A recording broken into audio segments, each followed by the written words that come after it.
Hello and welcome once again to the Total Badness Podcast. My name is Aaron and I'm here with Josh. Hello, it's me, Josh. It is you. How are you, Josh? I'm good. I'm good. How are you? I'm great. You know why? Why are you great?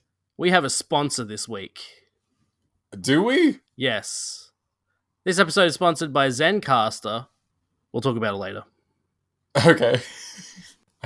There'll be like an ad thing in the middle. Great. But hey, we got a sponsor, so that's great. People trust us, which is honestly a mistake. Talk about their products on our show. What could go wrong? What could possibly go wrong? Possibly. I like it. Hey, I have a question for you. Okay, shoot. What is the greatest gaming peripheral of all time? Oh, it's hard to go past the Game Boy camera. Oh, what about the printer? Oh, I mean, they work in conjunction. I feel like one is nothing without the other. So they're a combo pack. Yeah. I kind of always think of them as one and the same, even though they're clearly two different devices. I also really like the iToy. Remember the iToy? iToy's great. Yes. They've so had much better than the Kinect. What the fuck? Every console since then. What was the iToy was PS2, and then what was the PS3 one called? Just the PS3 camera. Oh God, there was a game that came with it, and I feel like that game had the peripheral's name in it. Remember that fucking animal game? Okay, yeah, no, well, Okay, I'm getting conflicting information here. Oh, the PlayStation Eye is what it was just the PlayStation Eye, okay. Yeah. Wow, that thing recorded at 640 by 480. I thought you were going to tell me it was like 144p. It's close enough. If that was at 60 hertz, and then you could record at 120 hertz.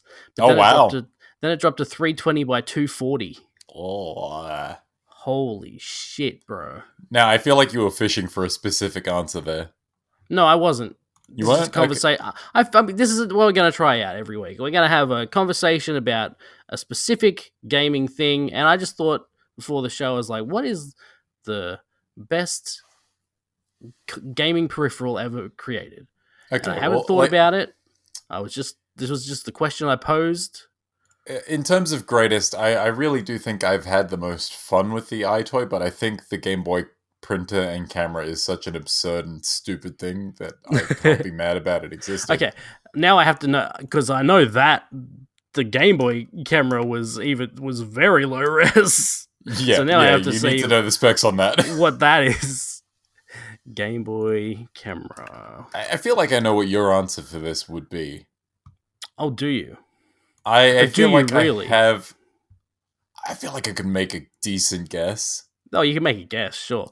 The camera in the Game Boy camera had a 128 by 128 pixel sensor. And you can store 128 by 112 grayscale digital images using the 4-color palette of the Game Boy system. They use the word color there. It's very loose. There was a Game Boy Color. But... Well, didn't you just say it was all grayscale? Yeah, I guess different shades of gray count as colors. No, they're tones. I didn't write the Wikipedia. Take it up with whoever wrote the Wikipedia article. I'm going to murder John Wikipedia tonight. Good. I'm glad. He deserves it. Anyway, my guess would be that yours is a Guitar Hero peripheral of some kind. Maybe the guitar itself? Incorrect. Okay, shoot. What is it? I've been thinking about it. I just keep going back to the PS1 GunCon. The GunCon? Yeah. The PS1 G-Con. Now, yes, would that have been... Yeah, I'm aware that it's a gun. Would that have been for... Oh, God, what game was that? Time Crisis? Time Crisis, Point Blank. what else? I feel like there's something else I'm forgetting that also worked with the G-Con. That is a good looking gun Fuck yeah, it controller. is. Like it almost looks like a USPS 45, whatever the gun from Metal Gear is. I should know that. Like a SOCOM. Though. Yeah, it's got a real SOCOM look to it. Yeah. Yeah, so they had the gun con, and then there was one for PS2 and PS3. Both had other ones, but the original gun con was the one I played with the most because fucking I loved Point Blank, and then Point Blank 2 and Point Blank 3 I played many times. They were so good. At what point does a peripheral no longer like what counts as a peripheral and what counts as like something that's pretty integral to the console experience? Because I feel like we could say the Emerald DualShock controller from Ape Escape is real fucking good. Is that a peripheral? That's a peripheral, but that's like a. It's pretty core, pretty central. Sure, but I mean, any DualShock worked with Ape Escape. You didn't have to have that specific. No, it has to be that one. I can't believe you're saying that it could be any other one. Well, we're having a real conversation here. Like, yeah, jokingly, haha, the Emerald DualShock is the one you need to have. But like, realistically, you could play it with any. I guess. It's a terrible idea. It is. You definitely need that one. Yeah, if you have a choice, you have to go with the emerald green see-through DualShock controller because it's the fucking coolest, and it's a travesty that they've never made another one. Mm-hmm. Or at least not recently. I just realized the GunCon 3 had like analog stick on the back of it, and like one on the back and one on the side. Oh, that's weird. Cool. That's pretty cool. Oh yeah, Resident Evil Survivor. That was another one that you could use the G-Con with, the GunCon. Sure. It was a Resident Evil game, but like, you know, with the gun. Yeah, no, I figured it was at the very least a Resident Evil game. Biohazard Gun Survivor, if you want to. Biohazard. Go with the Japan title. Which is the better title, Resident Evil or Biohazard? I think, look, for the first game, I think Resident Evil makes more sense because you're in a house. You're in an evil residence. Yes, an evil residence. It makes the most sense. But for the series, I think what am I talking about? I was going to say Bioshock, Biohazard. No gods, no kings, only tyrants. Biohazard makes more sense for the series, I think. Is a man not entitled to the T-virus of his fucking brow? T-virus. He's sweating out the T-virus. Well, Wesker is at this point, surely. Oh, wait, no, absolutely. he's dead. He's dead. Is he, though? He died pretty hard. Didn't he? Hasn't he died like 15 times? Yeah, but last time was in a volcano with a rocket in his face. I mean, you can't die harder than that. I mean, if Tekken's taught us anything, volcanoes don't do anything. But he's not a devil. He could be. No, he's just a weird, like... He's kind of a Nazi. He's a bit of a Nazi. Just a bit. Hey, I also forgot there was also another game that worked with the GunCon. Was it Ape Escape? Called Dino Stalker. God... Is this a Dino Crisis?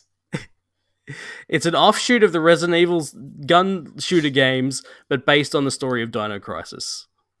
I hate everything. I hate everything about this. I don't. Well, no kidding, you don't. Of course you don't. God damn it. Okay, yeah, no, the G-Con's pretty good as far as that's probably my favorite, I think. But what about the NegCon? Do you remember that one? You gotta be careful the way you say that name. the NegCon. Like you're trying to neg someone. I guess it was a Namco controller, and you could like twist it, like For some bop it. reason, if you wanted to have the D-pad and the the buttons, the face buttons facing different directions, you could. I don't really know why it worked like that. Uh, yeah, that sounds wild and not overly useful. One of the first third-party peripherals for the system for the PS1. The controller is connected by a swivel joint, allowing the player to twist the halves relative to each other.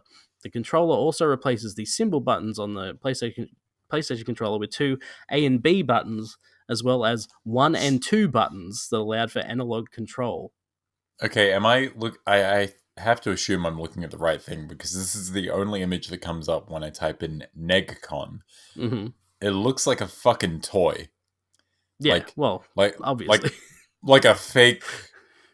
like a fake controller you'd give to your kid to be like, oh yeah, you're playing the game while you're actually playing the game, and they're just being like a jackass. Yeah, I remember it being a thing for Ridge Racer for some reason. Like, I don't know So you, why. so you can twist it, and then but what's on the other side? Why would you twist it? What is on the other side? I don't know. I never played with one, so I have no idea. I just I need to remember it see this thing existing. like in use, like in motion, I guess.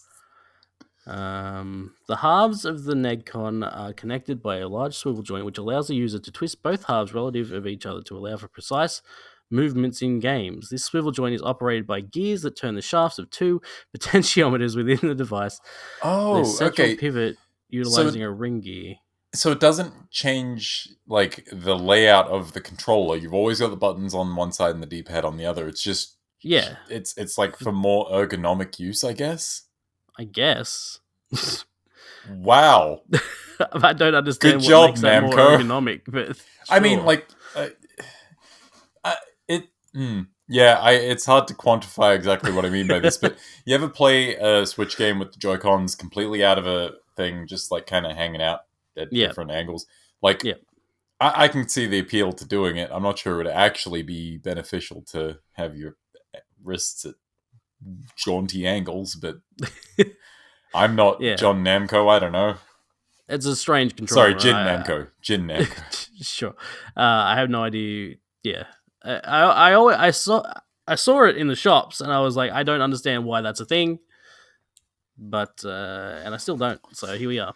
These images of it make it look Strange like the controller. most like weird knockoff bullshit controller I've ever seen. This is the kind of thing you'd see at Paddy's Market. Yeah, or it's like a fake controller you'd see in a movie or something. Yes, not hooked up to anything, and No, yet somehow Mario Kart is on the TV. right. All right, let's get to the news of the week. We haven't talked about news for a couple of weeks. We've been Mm-hmm. away. Mm-hmm. The biggest story the last couple of weeks is the GTA 6 leak, which is pretty huge for Rockstar, especially, who they're pretty good at keeping a lid on their stuff. Usually, I Yeah, think. no, they're pretty secure in terms of you know footage, especially. Hmm. You barely ever see anything that's not like approved coming out of them. Yeah. But yeah, on Sunday, September 18th, the massive. Oh, this is from IGN. Matt Kim wrote this. On Sunday, September 18th, the massive and unprecedented leak hit one of the most anticipated games of the decade. Dozens of video files related to Grand Theft Auto 6 began appearing on fan forum GTA forums, giving the world a first, extremely unintended look at Rockstar's next AAA game.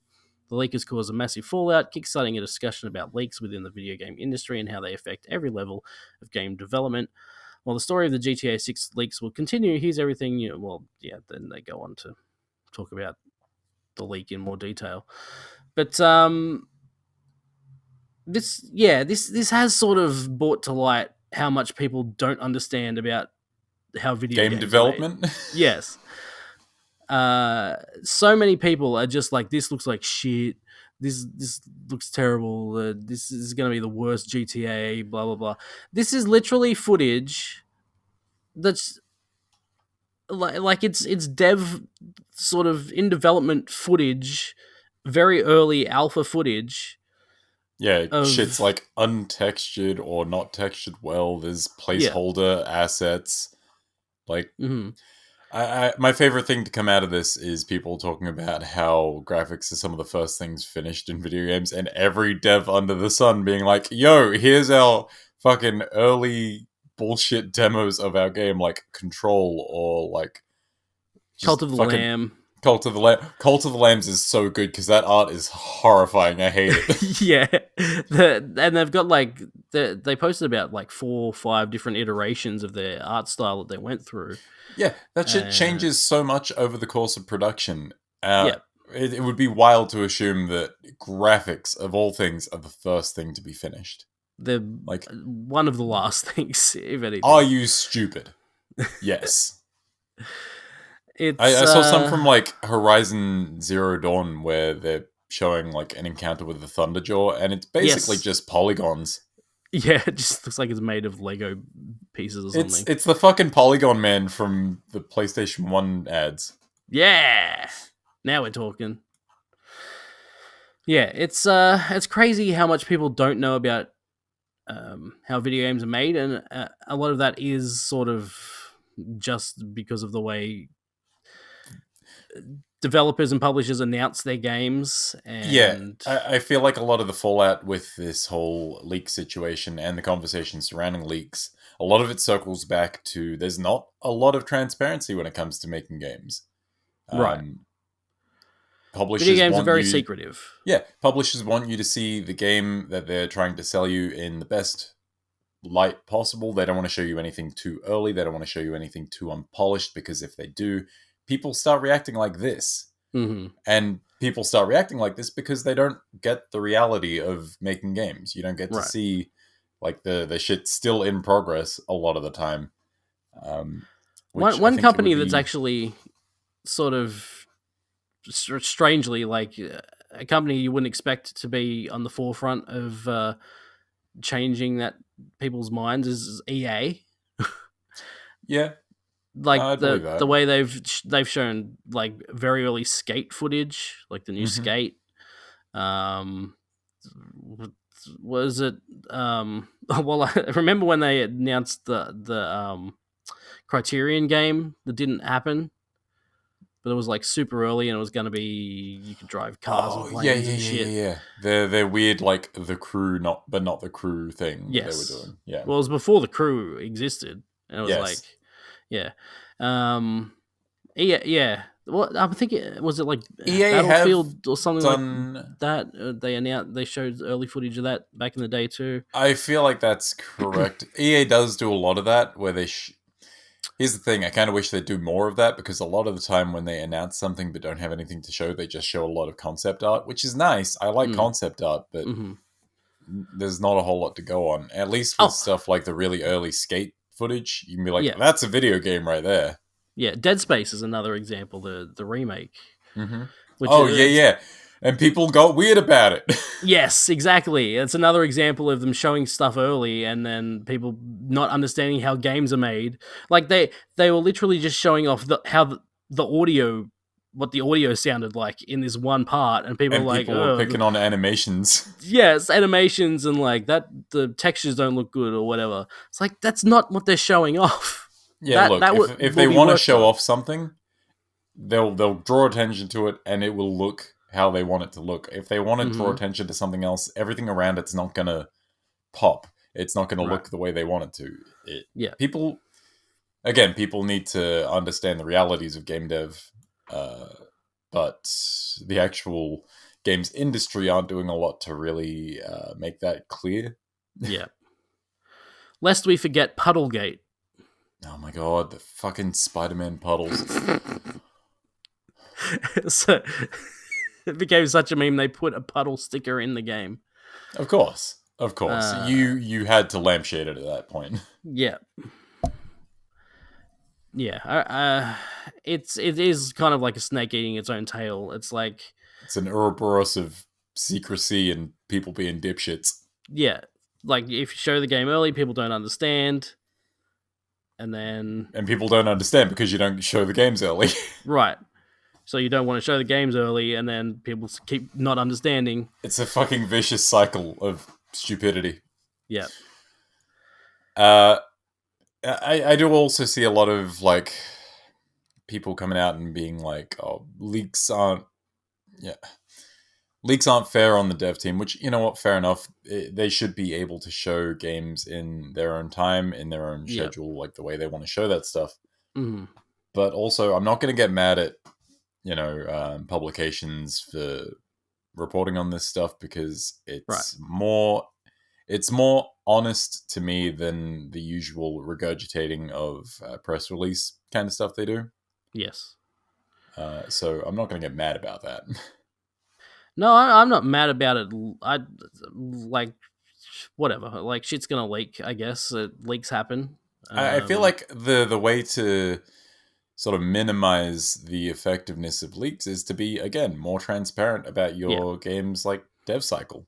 yeah, exactly. And Rockstar is like one of the most secretive when it comes to their games. Like they literally, like how far between like announcement and release was like Red Dead 2? It was like a few months, wasn't it? Something like that. Or It was I'm sure it got under a delayed or something. year, I want to say.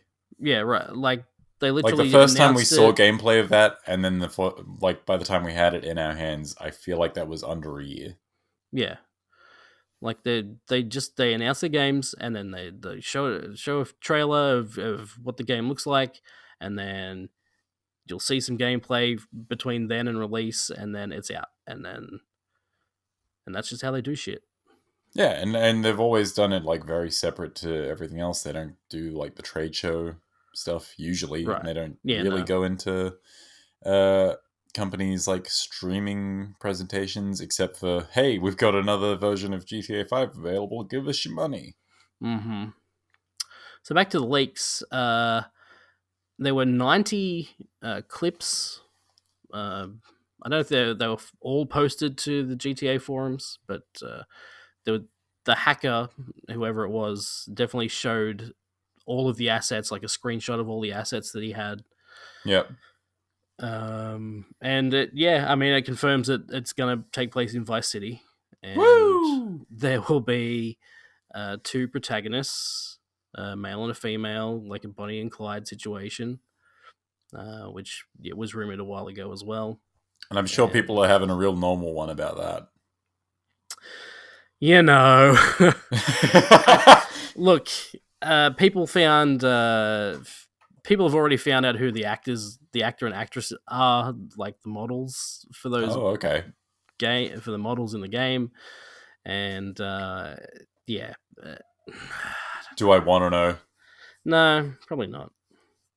Probably Fucking hopeless. not. I yeah, you know the world we live in. I do. I watch She-Hulk. I know how this goes down. Yeah, exactly. And then yeah, Rockstar was immediately DMCAing everything, getting everything taken down, and then they confirmed the hack and they released a statement saying they suffered a network intrusion with an unauthorized third party illegally accessing and downloading confidential information from their systems, including early development footage for the next Grand Theft Auto. And yeah, now the FBI is involved, and it's Wow. kind of crazy. That's escalated. Yeah, but yeah, that's how shit goes. Because it was, someone did hack in and access their files and release them to the world. It's possible maybe they also got some source code, but we don't know about that yet. Hopefully not, for their sake. So, beyond the discussion of leaks and the actual like legal ramifications of this, what do you think of the actual leaks themselves? Do you have any strong opinions on what you've seen? Have you seen much of them? Again, it was early, but yeah, I saw a few clips before they were taken down. It was basically whoever the female character is was in a store of some kind Mm-hmm. and just running around with a gun. That's all that was. And then um, another clip where she was just walking up uh, like the beach area where you've also got like all the hotels and stuff. Like in the Vice the City. very first place that you get dropped off in Vice City. Yes, yeah, Yeah, the main stretch where Tommy's fucking hotel room is. yes. Yeah, she's walking along the beach there, and also near the mall. Oh, okay. And that's pretty much all it is. Like it was basically just showing sort of areas. There was also there was a screenshot of the nightclub too. All right. Well, I'm excited to go back to Vice City. Um, Sames. I don't know how I feel. I assume this is a modern Vice City. It absolutely is. Yeah, this is 100% a modern take on Miami. What is It's modern Miami like? Because I feel like everything in my brain related to Miami is like 100% 80s. It just stayed in the 80s. If I ever go to Miami, I'll be yeah. like, my brain will break. I guess yeah. Imagine that, but now everyone wears modern clothes instead of 80s clothes. That's kind of Oh, what it it's is, I it's guess. already worse. Yeah, and also modern music. Oh, it's already worse. It's already way worse. Damn it. I don't know. I But like hey, fun. at least we should get like a really good retro station on there, right? I hope so. They better be. Fuck. Anyway, that's all the information about the leaks and our thoughts on it. There you go. Now we can talk about another controversial thing that happened this week. I don't know if you saw the fallout from this or conversation about it on Twitter, but I saw people being weird. yeah, video game donkey. He's a YouTuber, makes very good videos. He has started his own publishing company to work with indie developers to get their games out. And he put out a video about it, and it was very good. I thought I thought it sounded good. What Yeah, did you think? he sounds very earnest about it. Mm. And just going by his videos, he seems like someone who is passionate about it. Like he doesn't fuck around. Well, he does fuck around a lot, but when he's like trying to have an honest conversation, he's genuinely pretty honest. He seems excited about video games, and Yeah, it's hard not to feel excited about someone who's that excited about video games getting involved. right. Um, So the company's called Big Mode, yep. and he said, "I've been on YouTube for 11 years now. One of the core themes of my channel has always been to slam dunk soulless cash grabs into the garbage can and lift up and praise the truly inspired works of art in this medium. For years and years, I have always sought out the very best indie games out there, and I've tried to do them justice, putting millions of eyes on the games that actually deserve attention. A lot of games out there understand how to emulate the look of your favorite games, but don't deliver where it actually counts. Many of the true games out there are being drowned in a sea of mediocrity. You need someone who can help you be seen."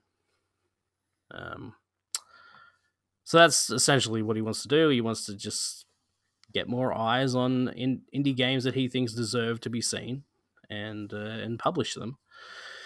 And I think it's cool. Why not? But then, uh, you know, skepticism exists, and Of course. people on Twitter mostly were like, publishing's hard, and good luck to him, but we'll see what happens, and whatever. I don't know. People were just very skeptical about it, and Look, I'll be honest. When I first saw the video pop up in my like YouTube sub box, I was mhm. like, "This is a joke, right?" Well, yes, you For would the expect. first like 20 seconds, I'm like, Yes. is this a joke?" Um, Coming from the guy it came from, I also felt the same. Donkey Kong December. Uh, Right. yeah, no. I'm interested to see how it goes. I wonder how much of the actual publishing side of it, like a lot of the video focuses on specifically getting eyes on games, which I mean he does that anyway. He Hmm. doesn't need a publishing company to do that. The Right. actual publishing side of it is where it's gonna like make or break, I guess. Um, we'll see if they're actually able to, you know, do something with this. Yeah, well, that's the thing. It's a wait and see thing. Like, why don't just like I'm not gonna immediately jump the jump gun on to, this, you know. oh, fucking YouTubers, fucking doing this bullshit. Like, just how about Look, just wait and see? if shithead YouTubers like Logan Paul can get involved in shit like professional boxing or WWE, then why can't someone who has a genuine passion for something get involved in the industry that he's passionate about Yeah, and try to do something good? yeah, exactly. Like this isn't. He does say something about tearing down and throwing soulish cash grabs into the garbage. Hmm. But like this isn't about tearing down games. This is about elevating other games. This is about Yes, being a net positive. right. So yeah, I hope something good comes of this. I hope they're able to do something cool. Now it's time for a word from our sponsor. Podcasting remotely can be challenging, but it doesn't have to be because Zencastr is here. It's an all-in-one browser-based solution that makes podcasting quick and painless. Zencastr provides high-quality audio and video podcast production and hosting. There's a full suite of professional tools available to you so you can seamlessly record, produce, and publish studio-quality content all from one dashboard. It's never been easier to chat to your friends about dumb stuff over the internet and record it for other people to listen to. We've recorded every one of our podcasts with Zencastr over the past year, and it's been very good to us. Josh and I live hours away from each other, but Zencastr allows us to record our shows together with high-quality separate audio tracks that I can then take and edit into the show you're listening to right now. Zencastr also allows you to host your episodes, which we also do with the Total Badness podcast. Zencastr can give you studio quality recording with video recording up to 4K, a live soundboard, and a 1080p video RSS feed that will distribute your video podcast to all available video podcast players, something that only Zencastr can provide. That's right, Zencastr is the only platform to offer automatic video distribution. So if you're ready to start your own podcast, go to zencastr.com/pricing, that's zencastr.com/pricing, and use our code TOTALBADNESS. You'll get 30% off your first 3 months of Zencastr Professional. I want you to have the same easy experiences I do for all my podcasting and content needs. It's time to share your story. Iron Man is getting a video game from EA Motive, and that's all we know. Okay, help me out here. Who the fuck are EA Motive? EA Motive made such video games as Star Wars Squadrons. Okay, all right, They are currently working on Dead Space. sure, okay. They also did a little work on Star Wars Battlefront 2. Oh, You know, Squadrons was pretty good. yeah. You know what? Squadrons has some fun flying, and Yes. if nothing else, I expect to see fun flying in this Iron Man game. Of course, it's Iron Man. But it's an all-new single-player action-adventure Iron Man game from EA Motive. And that's all we know. They put out, there's a image of sort of their design for Iron Man, and he's got like a diamond-shaped thing on his chest. Arc reactor, yep. And that's pretty much it. That's all we know. But EA Motive could go either way.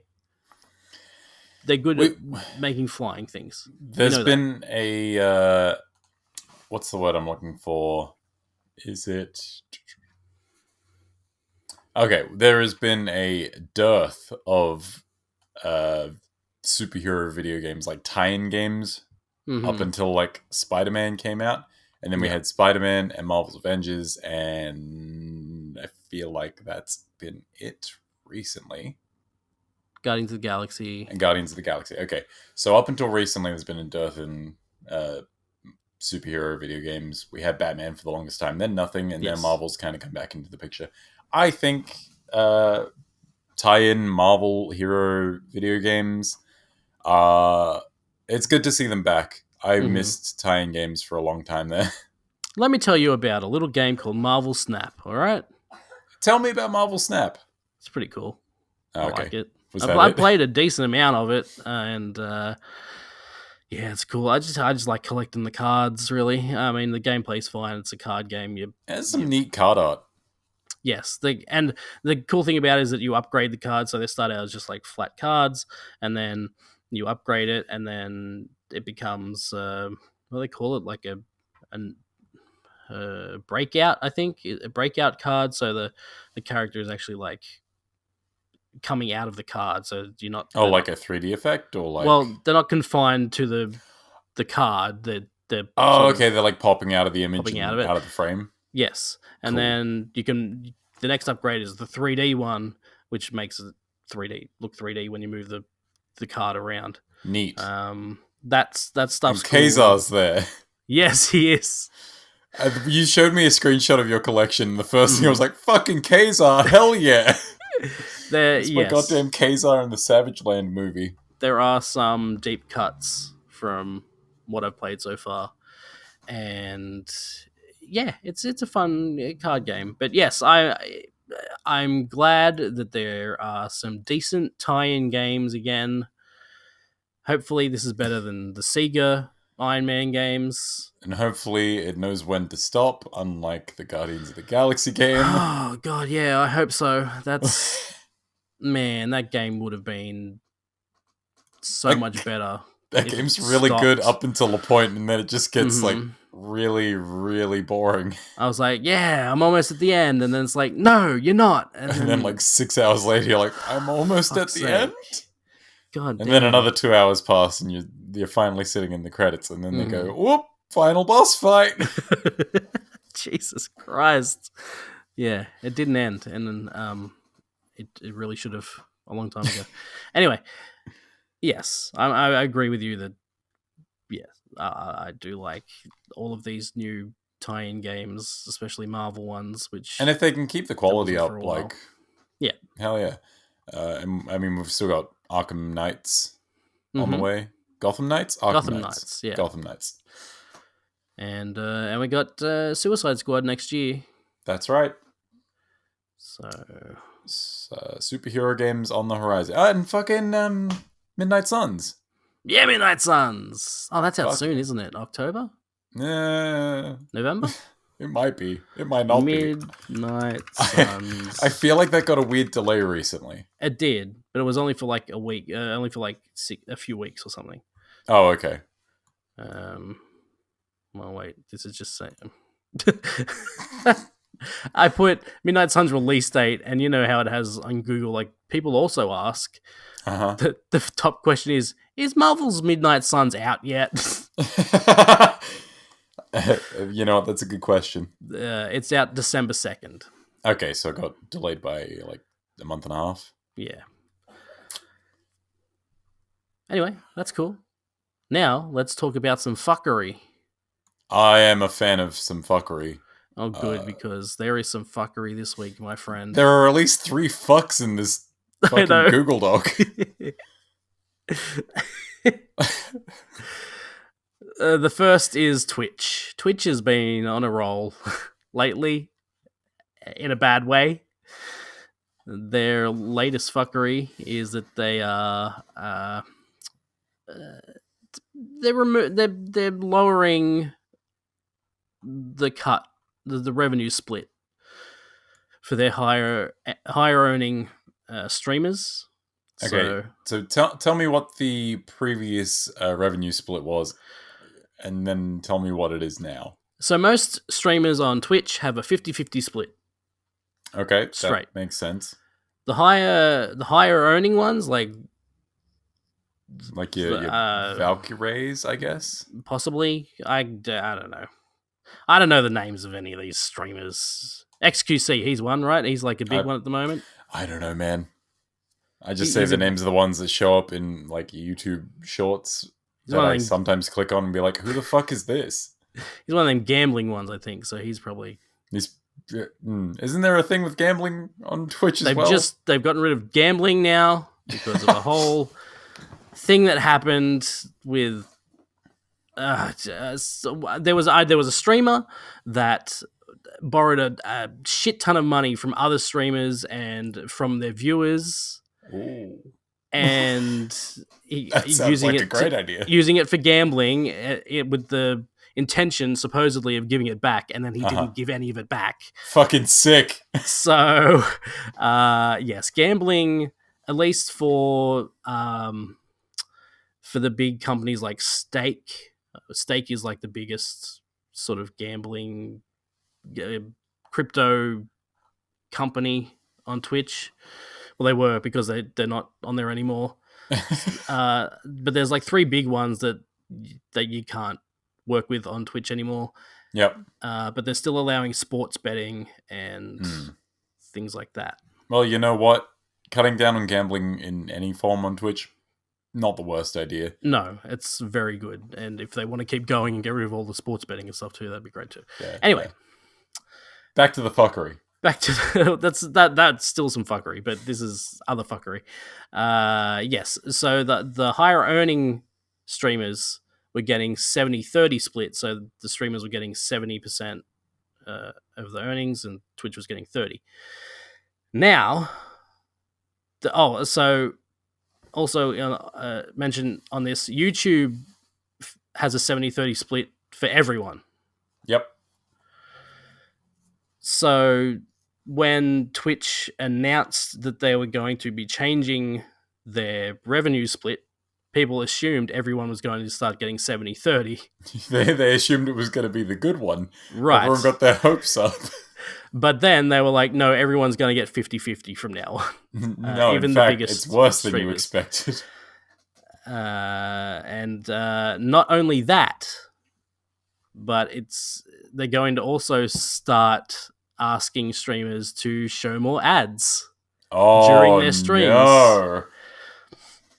I don't believe they've fully announced the ad portion of this idea yet, but it's possible that streamers will have to show like 3 or 4 ads at a time during their streams.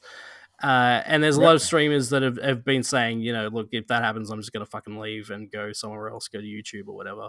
Yeah, I mean, it's not like there's a fucking lack of platforms these days. No. There kind of is, because Twitch is so big. Twitch is definitely the big one, but I mean, you can go to YouTube, you can go to Facebook Gaming if you really want to. I forgot that was a thing. There are options. Mixer should come back, because Mixer wasn't terrible. Yeah, it was fine. It's funny. There's something in this article that you've linked me. It's like the cost of running Twitch was cited with, what's his name? Dan Clancy, is it? Let's say yes. I see the last name. Oh yeah, Twitch president Dan Clancy. Yeah, right. Saying that delivering high definition, low latency, always available live video to nearly every corner of the world is expensive. I have never, ever had a low latency stream. No, running not on Twitch, that's for sure. Not once. YouTube, I almost always get one that's better. Yeah, and they've also said that the cost for a streamer with 100 connected users streaming for 200 hours a month costs more than $1,000 a month, supposedly. But again, like, YouTube does it. And this is Amazon we're talking about. Twitch is owned by Amazon, the biggest company in the entire fucking world. Run by the man with more money than God himself. Exactly. And they're like, oh no, we just couldn't possibly do this anymore. We need to dump more money into Rings of Power. That show doesn't look expensive enough. It's just insane. It really is. But, again, like, is it really a surprise when it's coming from Amazon? Like, I don't know. We need more money. I guess you can't be the biggest company in the world if you're giving money away. Yeah, look, you got to keep it all for yourself. You can't make money without, making money. Exactly. It's bullshit. It's just bullshit. It's the really problem with capitalism, if you'll allow me to get on my soapbox here, yes. Here you go. Is that we can't just settle for having some of the money. Mm-hmm. When you have some of the money, that's nice, but you need all of the money. Right, yes. So eventually they'll stop paying people altogether. So you're telling me capitalism is good? No. Oh, absolutely fuck. Not. Oh, shit. Here's an ad. I don't know where the ad's going to be. It could have been on already. I don't know. Getting sponsored is the best and worst thing that's ever happened to us. No, it's absolutely the best thing. It's really good. I love Zencaster. It's amazing. Kotaku had an article about... I would hope so. You would hope so? They had a new... Nvidia had a showcase announcing all of their new graphics cards. Well, not all of them, but 2 of them, because they'll announce them all later. But this is the 4000 series, the RTX 4000s. And man, these sure do cost money. How much money? Oh, I'm glad you asked. If you want to get the 24 gig 4090, that will cost you. I'm going to give you it in Australian dollars. All right. Please do. 2,390 Australian dollars for the top of the line 4090. I hate that. Cheap. I hate that with a passion. How much? $2,390. That's like that's more than an entire paycheck for me. The lowest one they announced, the 4080, the 12 gig version of the 4080, will cost 1,344 Australian dollars. That's better, but not by enough. This is insane. Like, graphics cards shouldn't cost more than the price of a computer. This is why I don't fuck with PC gaming that much. And apparently there's one of the 4090s, I can't remember what company it is that's making it, because Nvidia gives the specs and everything for their cards to other companies, and then the other companies make third-party versions of the cards and they sell them. So there's one company that's putting one out, and this thing is going to require 600 watts just to power the graphics card. Holy shit. Just the graphics card. What the fuck? I have a 650 watt power supply powering my entire PC right now. That is fucking insane. That seems like a bit much. Oh, and also these cards are so heavy, you have to have a stick holding them up. You have to put a stick in your PC. Rod? Yes, a support rod in your PC to hold it up. Fuck. God damn it. God. It's just insane. And also... you could say it's fucking ridiculous. You could say. And the CEO of the company basically gave it like a Don Matrick level fucking... Remember when Don Matrick was Sports. Well, no. It was... Remember when Don Matrick was like, oh, if you don't want to be online with the Xbox One, well, hey, we have the console for you. It's a 360. Yeah, that's basically what it is. He said the days of declining prices in GPUs is over, or something like that. Meaning that from now on, all of our GPUs are going to be more expensive as the years go on, which... I'm not sure how. Who's going to be buying these? I really Jeff hope... Bezos? It's just really Jeff Bezos. I really hope these just fucking don't sell. No one buys at them. all. Because... my god, this is just crazy. Sit on this stock of so insane. Stupid Nvidia cards. I don't understand why. It's gonna sit on this fucking dragon's hoard of cards that they can't sell. Yeah. Because no one can buy them. It's not that they don't want to. Yeah, exactly.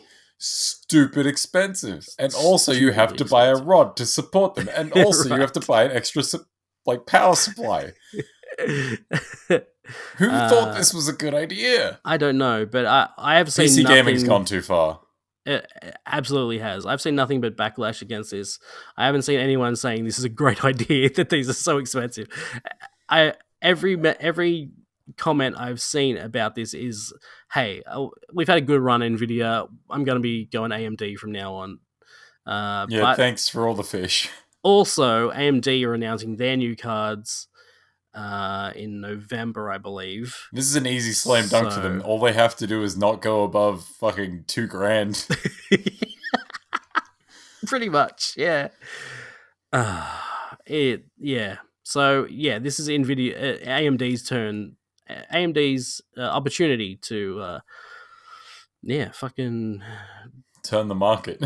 Turn the market, yeah, because Nvidia have, due to like DLSS and different features that were exclusive to Nvidia cards, Nvidia have been the market leader for quite a while.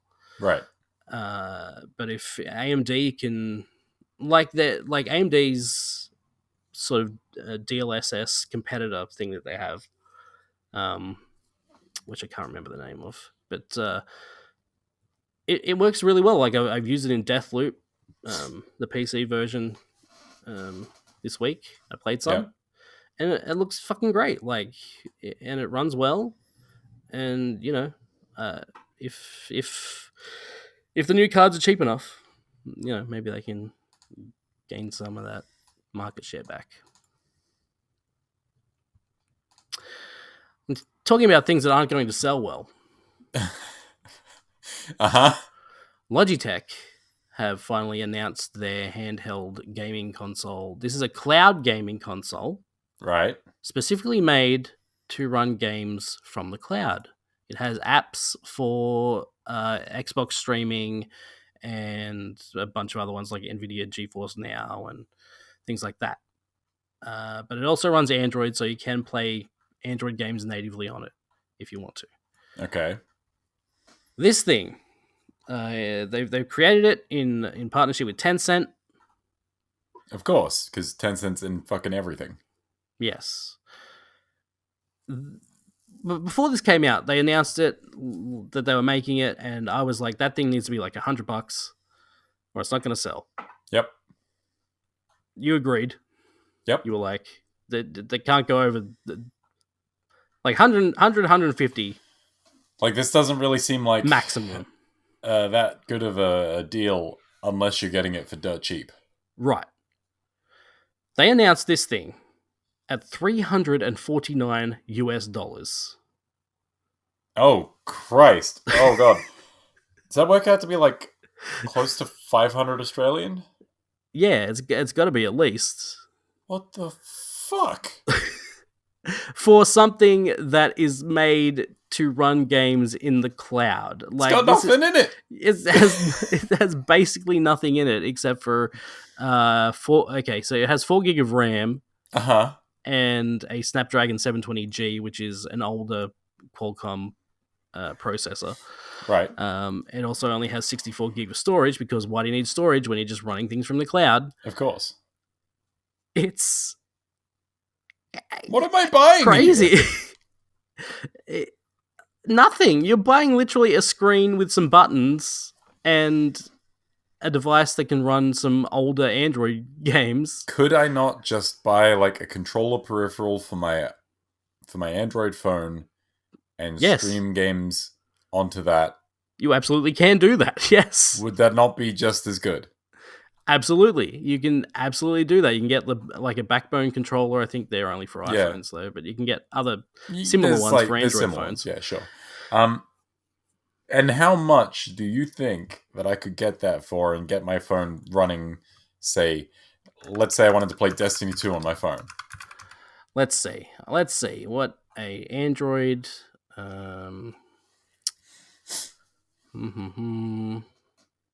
Oh yeah, there's the Razer Kishi. Mm-hmm. It's $100. Okay, so that's it. I've slide it open. Yes, you slide it open, put your phone in, away you go. And then I just use the Xbox cloud gaming app, and then I can do that, right? Mm-hmm. That's how that works? That's it. What the fuck? $350 US for a screen and some buttons. Yep. A screen which, if you have a phone, you presumably already have, and some buttons you could get for a third of the price. Mm-hmm.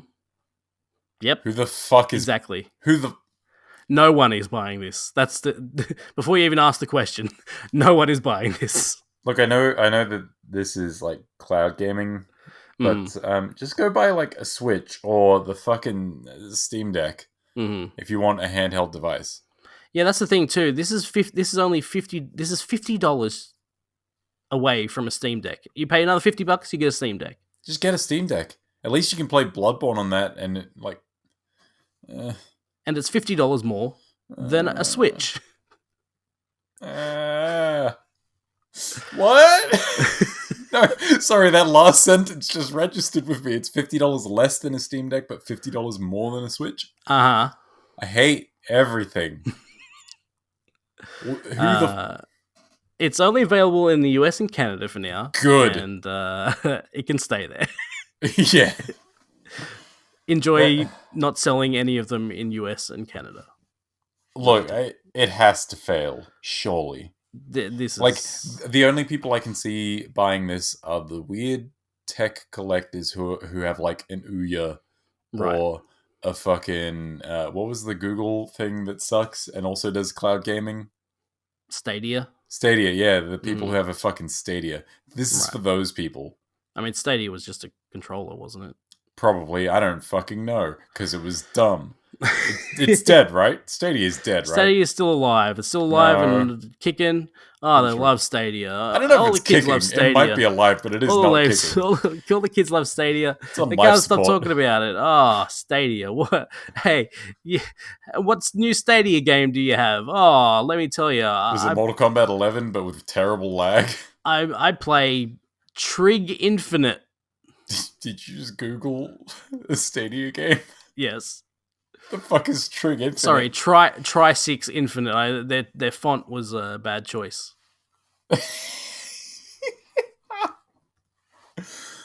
Oh yeah, no, I see how you would make that mistake. Mm-hmm. Yeah, they're still going with that thing. I don't believe you. I don't believe you. That's fine. You cannot believe me. I don't believe myself, and I'm the one who's saying it. Cloud gaming was a mistake. Look, no, cloud gaming was not a mistake, but making consoles for cloud gaming was a mistake. Well, Stadia was a mistake. If we're just boiling it down, Stadia is a terrible thing. If they had just said you can subscribe and play all these games through the subscription, which is basically what Game Pass is. Uh-huh. Game Pass also allows you to do the cloud streaming. Uh-huh.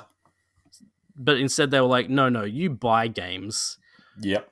You have to pay full price for these things that you do not own at all. You will never own them. You don't get a physical There's copy not even or a anything. physical thing to own. Like, no. Yeah. Anyway, Stadia sucks, and so does this Logitech cloud handheld thing. Just, oh my god. They are literally just like, no one's going to buy these except weird tech collectors. That's it. Yeah. People with cash to burn. I feel like this is like some laundering scheme or something. I don't know. It's they've the made Red it Rooster of video games. yeah. They've just made a thing, and there's more to it. There's got to be more to it. Yeah, there's got to be something happening behind the scenes. They don't want to sell them. This obviously is some sort of insurance scam. There's got to be. Let's talk about game releases now. I'm not. Look, I just wrote all these down. Okay. Yeah, so, you did similar to what you did last time, and I'm going to ask you questions about all of them. Don't ask me about any of these. Okay, here's what we're going to do. I'm going to list them. You can pick one. Pick one. Oh, and we'll fuck. research what it's about, okay? But I'm just going to list them now, and then at the end, you can tell me which one you want to find out more about. Mm-hmm, mm-hmm. The Spirit and the Mouse is out on PC, September 26th. Dual Universe will be out on PC, September 27th. Hocko Life is out on PS4, Xbox One, and Switch on September 27th. Life is Strange Arcadia Bay Collection is out on Switch, September 27th. Deathverse Let It Die is out on PS4, September 28th. Destroyer The U-Boat Hunter is out on PC, September 28th. Brewmaster is out on PC, PS5, Xbox Series X, PS4, Xbox One, and Switch, September 29th. Dorfromantic is out on Switch, September 29th. From Space is out on PC, Switch, and Stadia. Oh, September 29th. Shut up. Moonbreaker is out on PC, September 29th. Pathfinder Wrath of the Righteous is out on PS4, Xbox One, and Switch, September 29th. Railgrade is out on PC and Switch, September 29th. Valkyrie Elysium is out on PS5 and PS4, September 29th. FIFA 23 is out on PC, PS5, Xbox Series X, PS4, and Xbox One, September 30th. And My Little Pony: A Maritime Bay Adventure is out on PS5 and Xbox Series X September 30th. A maritime bay adventure, like maritime but with Yes. horses. Uh-huh. It's clever. That's Tell me very about clever. FIFA. Talking about well, it's a soccer game. No, shut up. Ted Lasso's in it. Oh, okay, There sure. So I have some guesses as to what some of these are about. Okay. I know that Life is Strange Arcadia Bay Collection is it's a collection of the Life is Strange games, so Yes. fucking woohoo. You got Death vs. Let It Die. Does that have anything to do with the Let It Die game that came out like a few years back? Is this your one? Is this your one thing that you want to know No, about? no. This is me postulating. I think maybe that's like the MMO Dark Souls-y kind of thing that... it's a spin-off of Let It Die. Okay, cool. Death Verse is a full-scale survival No, I action didn't ask... game Okay. in the same world as Let It Die, hundreds of years after the events of that game. Yep, because everyone played Let It Die and knows the lore intricately. Brewmaster, I'm guessing, is some sort of beer crafting sim. Possibly. Dorfromantic. We'll come back to Dorfromantic. Pathfinder is just... like homebrew D&D but made legit, so I know what that is. Moonbreak. Okay, so Moonbreaker and Dorfromantic are the two that I'm like, those both sound like things that I need to know more about. Mm-hmm. Do you have Moonbreaker a preference? is a video game. Do you know that? Do you know it's a video game? I mean, it's in the game releases list, so I guessed. Yes. It's a turn-based strategy tabletop tactics game. Okay. Designed to be a true digital miniatures experience set in an expansive sci-fi universe crafted by Brandon Sanderson. I don't know who that is. Should I know who that is? I don't know who that is. But it's like a tabletop. You've got little miniature people, and it's a turn-based sci-fi game. I do like the name Moonbreaker. That's a good name. And Dorfromantic I've seen around, and I've seen the name, but I don't actually know what it is. It's Dorfromantic. Yes. That's weird. They style like on the cover art, they stylize that as two words, but then it's just everyone one word. Everyone else is one word. Yeah, I don't know why that is. I've got nuggets. Sick. I'm half super jealous. Spicy, half normal. What was the point? What? No. Just get all spicy. I imagine the other half's for Holly, I imagine. Probably.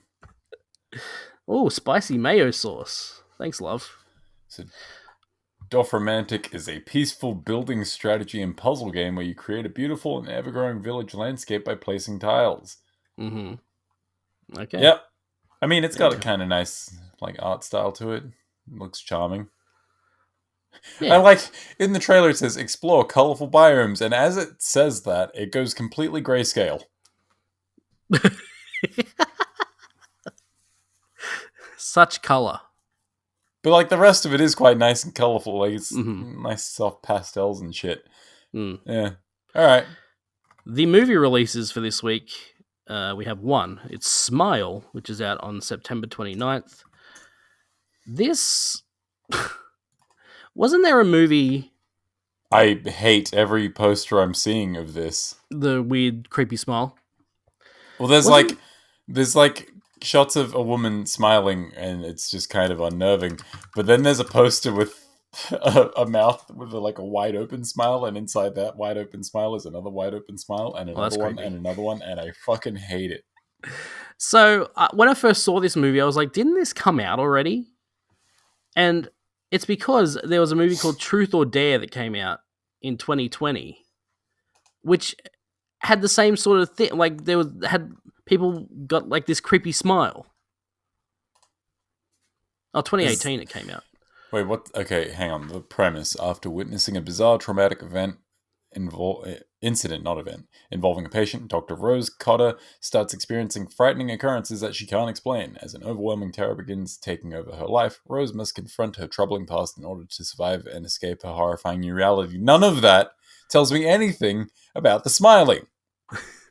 It kind of sounds like It Follows, but with a creepy smile. Oh, no. I like It Follows quite a lot. It has a fantastic soundtrack. I don't think unhinged smiling would like make it better. No, absolutely not. It's definitely creepy though. That is a creepy, creepy smile.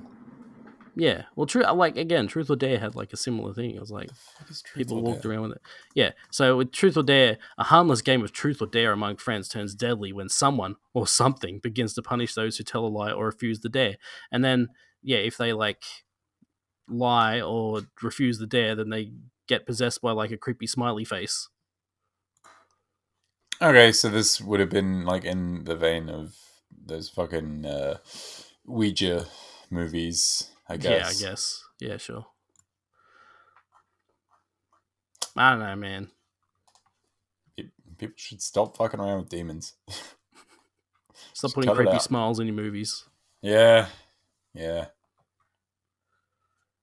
Yep. Anyway, that's the show. Thank you so much for listening. We'll see you again next week. Goodbye. Bye.